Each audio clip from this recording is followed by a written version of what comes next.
Hey everyone, Technomentary wrote a video for you guys. In today's video, I'm going to show you how to fix the privacy warning on your Wi-Fi network. So let's get started. So in order to fix this on your iPhone, first thing is you're going to tap on your setting on your iPhone.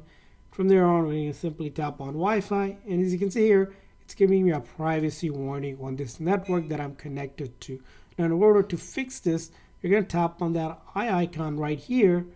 And from there on, you're going to scroll down where it says private Wi-Fi address, and I'm going to tap on that.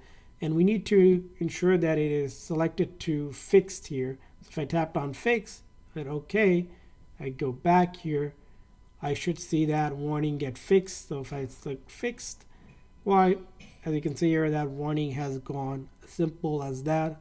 That's how you want to make sure that, again, this setting is turned on so that your network address is private and that warning will go away to make sure you're more secure. So that's how you do it. I hope this video was helpful. If so, please consider a like and subscribe button for more tips and tricks for your iPhone and other iOS devices. We'll see you guys next time.